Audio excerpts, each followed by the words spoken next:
Hello, I'm going to show you today how to apply for a permit on the new Viewpoint OpenGov permitting software system in use in Monroe County, Indiana for Building Department, Highway Department, Planning Department, and Health Department.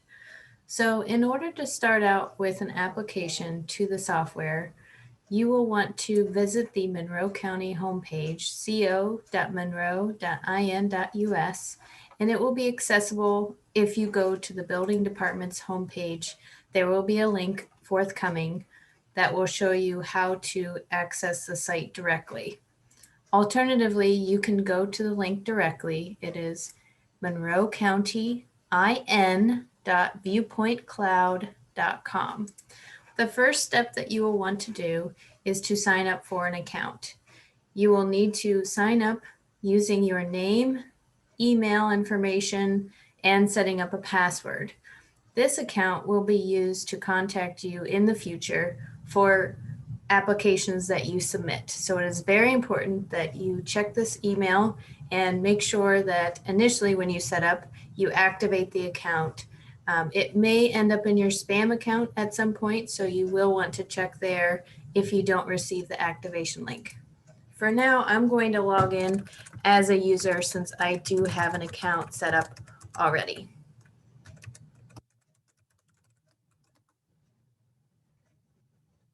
When you enter the Viewpoint site, there is a screen at the top that allows you to search for permits that you would like to apply for. As I type in the search bar, you will see that different search options show up. If I would like to apply for residential building permit, I would click on this link. As you can tell, the front page gives you information about fees and also required documents that you will need to apply. You will press apply online and it will automatically upload your contact information from creating an account. You can press the next button, and here you will start to search for an address that's located in Monroe County.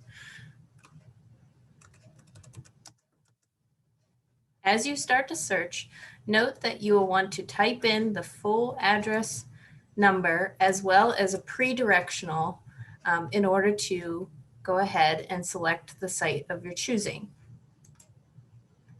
So if I were to select a sample site, notice that it is pulling from our GIS information and it has pre-filled all of this application information.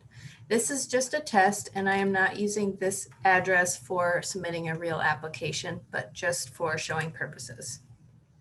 Once you've selected the location, you will press next and start filling out some of the project information.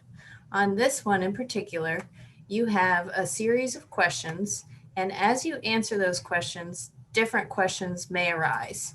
So be careful to make sure that you're filling out the application to the best of your ability. You can use these question mark buttons to go ahead and hover over them in order to tell what this question is truly asking. If you have further questions, you can also go back to the county homepage and contact the building department or other department directly to help you through the application.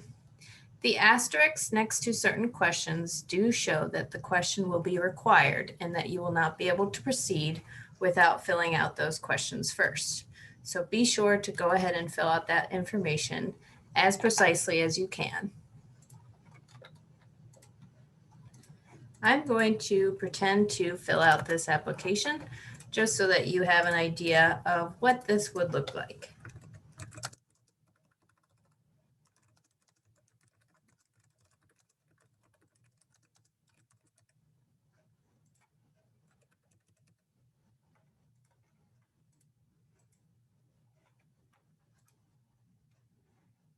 If you have concerns with how you filled out the application to this point, you may also use the back button and check on the top right to see where you are at in terms of the steps of the application.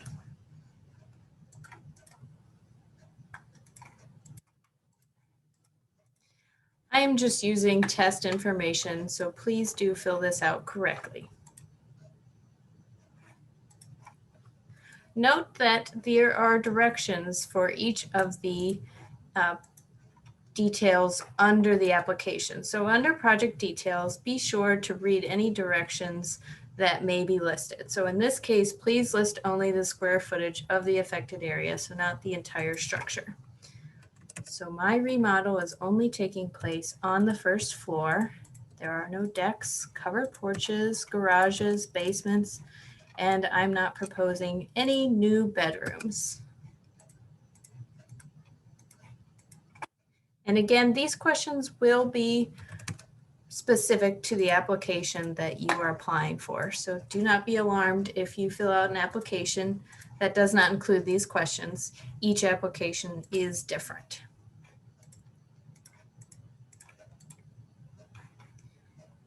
At the end, it will ask you to certify your application to the best of your ability to be able to say that you are able to make this application and that it is correct to the point that you are able to put it together and press submit. So note that this is step 8 of 9.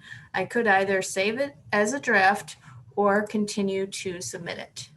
So this is the last step, and this includes uploading all of the attachments that you would like to include onto your application. These are very important that you would fill this out correctly. So I'm going to show you a test application where you will be able to see what the type of information that we are looking for includes.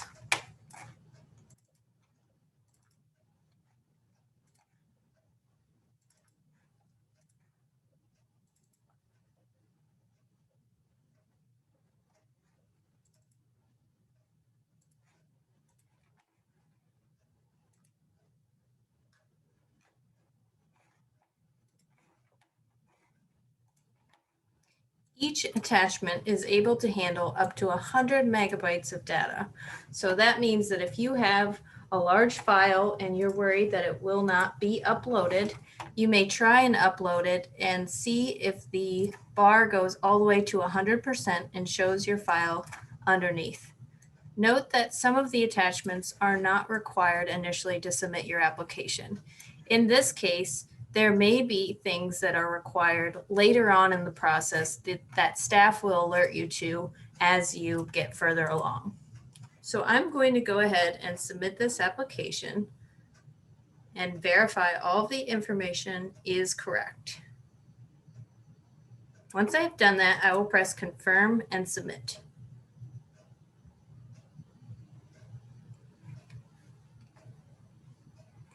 Now that I've submitted my application, on my profile of the account that I set up, I can go to my submissions and see that I have recently submitted the application.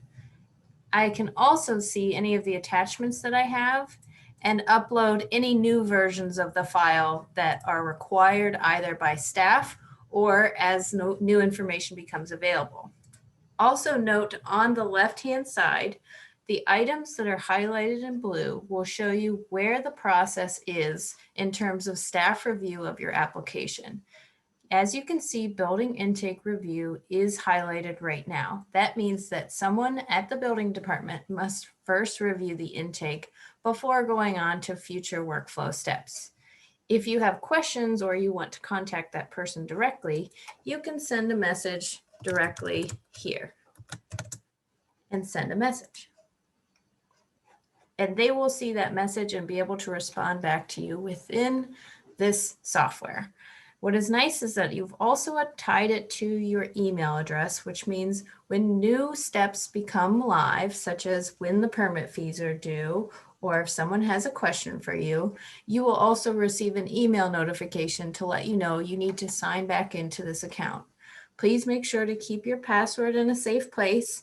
And also in the interim, we are going to be accepting permit fees in person or by mail until we have the system completely set up to take online payment. We appreciate you working through this system with us, and please let us know if you have any questions. Thank you.